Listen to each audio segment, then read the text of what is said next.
Welcome to week 9 of Bible Studies for Life. Heading into November, starting to cool off, feeling good outside. Hope you're enjoying the weather.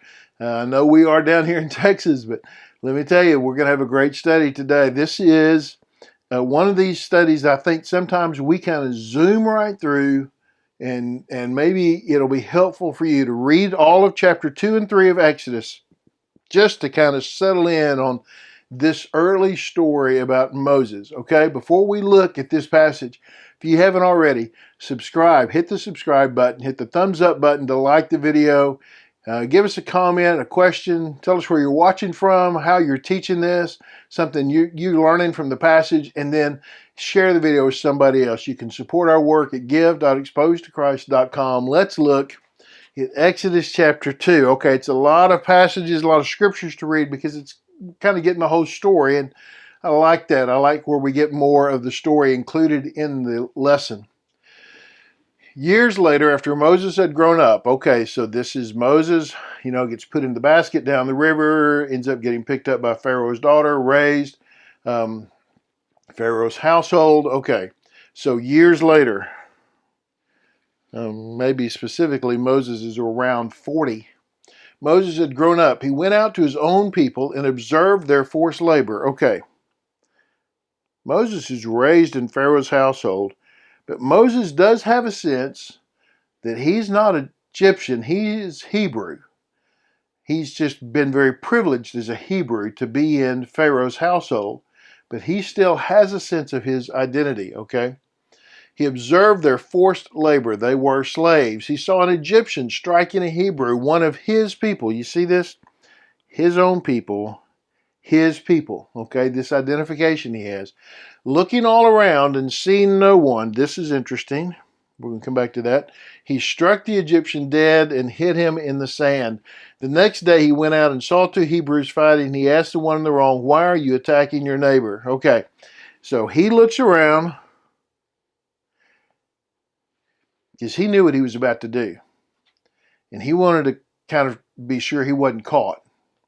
He looked around. He knew what was going to happen. And I think what maybe we can assume here is that the Hebrew that was being hit here, this Hebrew, was probably there, but nobody else. So he strikes and he kills him. Then later, the next day, he's out and he sees these two Hebrews fighting.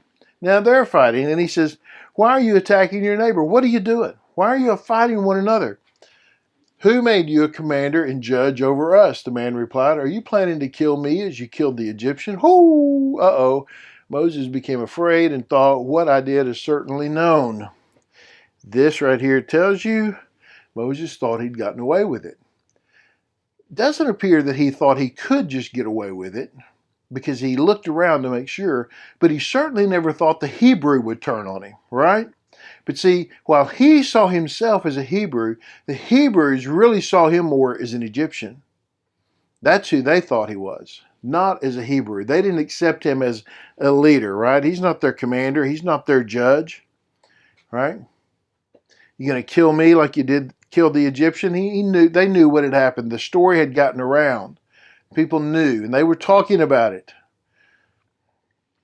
When Pharaoh heard about this, because you see, when the story gets around, eventually it gets around to Pharaoh.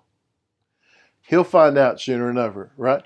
He tried to kill Moses, but Moses fled from Pharaoh and went to live in the land of Midian and sat down by a well. Okay, Moses fled, goes to the land of Midian. He was going to kill Moses because Pharaoh knew he was Hebrew. I mean, he'd been raised in his home, but he knew you see this identity that Moses has that other people struggled with. And I get the sense here that if Pharaoh's son would have killed an Egyptian, that wouldn't have been a big deal. But when Moses did it, ultimately Moses is a Hebrew, and now he's killed an Egyptian. This is a problem. And he may be going to identify more with the Hebrews than he does with us, and we're not going to stand for that. He's almost like without a country, right? Without a people. I mean, he kind of wants to be in both worlds, and yet both worlds have basically said no.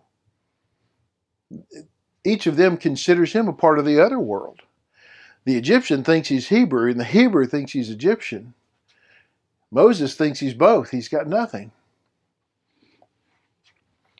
Now the priest of Midian had 7 daughters, and they came to draw water and filled the troughs to water their father's flock. Then some shepherds arrived and drove them away, but Moses came to their rescue and watered their flock. When they returned to their father well, he asked, "Why have you come back so quickly today?" They answered, "An Egyptian rescued us from the shepherds. He even drew water for us and watered the flock." An Egyptian, probably because of his dress and his presentation of himself. And what's a Hebrew? Those are slaves. You'd never expect to see one of those, right? So we have this priest from Midian, and his daughters come out to water, and the shepherds come, and they're harassing them, and so Moses comes to their rescue, waters their flock, allows them to return home quicker, and Dad's like, "What are you doing back?" And they say, "Well, this Egyptian rescued us." Now that's interesting. When you think about the whole story of Moses, Moses is the Hebrew who rescued the Hebrew people, but here they first saw him, their first contact with him is he's the Egyptian that rescued us, who are not Hebrew or anything, right? But although this guy is a priest, and we'll see, a priest who believes in Yahweh, okay? Now, so where is he? He asked his daughters. "Why then did you leave the man behind? Invite him to eat dinner." And Moses agreed to stay with the man, and he gave his daughter Zipporah to Moses in marriage. She gave birth to a son, whom he named Gershom, for he said, "I have been a resident alien in a foreign land." Named his son Gershom after this, "I have been a resident alien in a foreign land." Moses realized, I don't have a home. I don't belong anywhere. I don't belong in Pharaoh's household. I don't belong with the Hebrews. I don't belong anywhere. It's tough, isn't it? Okay, that's chapter 2. Now we're in chapter 3. Okay, so we've moved. You got to read in between to pick up some of the pieces. When the Lord saw that he had gone over to look, this is at the burning bush, right? God called out to him from the bush, "Moses, Moses." "Here I am," he answered. "Do not come closer," he said. "Remove the sandals from your feet, for the place where you're standing is holy ground." Then he continued, "I am the God of your father, the God of Abraham, the God of Isaac, the God of Jacob." And Moses hid his face because he was afraid to look at God. So he's out tending the sheep when he sees this bush on fire but not being consumed, and he goes over to see it, right? And when the Lord saw, Yahweh saw, this capital L-O-R-D is Yahweh, saw that he'd gone over to look, God called out to him, "Moses, Moses," and he said, "Here I am." And the Lord says, "Don't come closer," which is interesting. He doesn't say, "Come over here." He says, "You stop right where you are because you're on holy ground." Why is it holy ground? It's holy ground because the Lord is there. By definition, the Lord has made that, declared that to be holy ground, right? "I am the God of your father, the God of Abraham, the God of Isaac, and the God of Jacob."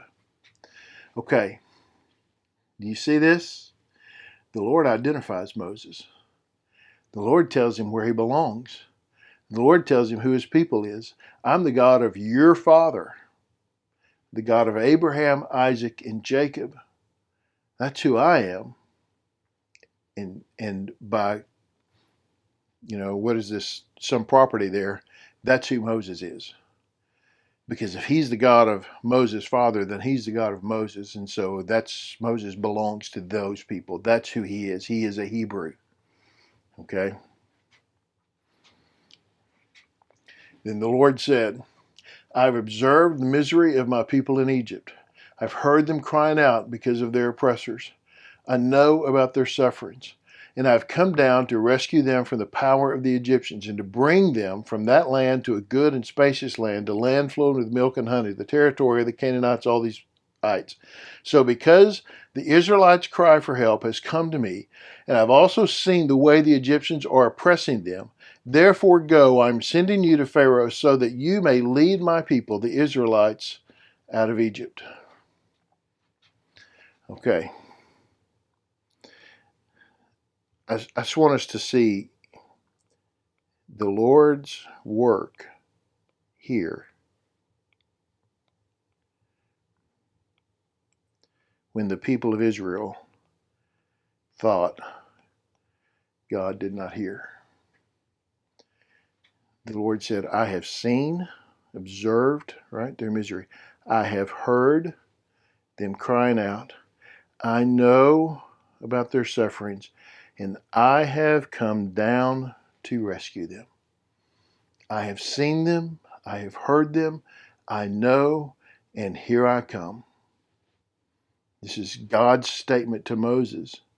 It's God's statement to his people who are calling out to God and believing that God has forgotten about them, believing that God has never heard their prayers, believing that God maybe doesn't care about them anymore, believing that maybe they have no place anymore. And the Lord says, no, listen, I've seen what's going on. I've been watching.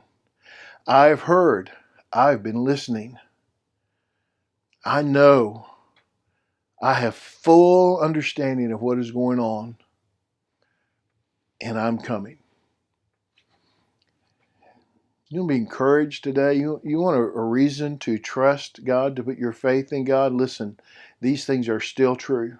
Those things that were true about the Israelites are still true today for you. God has seen you. He's watched. God has heard you. He's listened. God knows what's happening. He knows what's going on.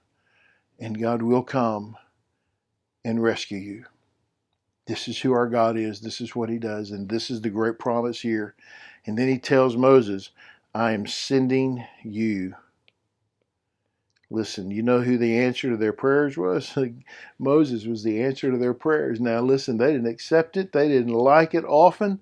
They weren't quite ready for it, but Moses was the answer to their prayers. He was sending him to lead the people. Moses, this is who you belong with. This is who you are.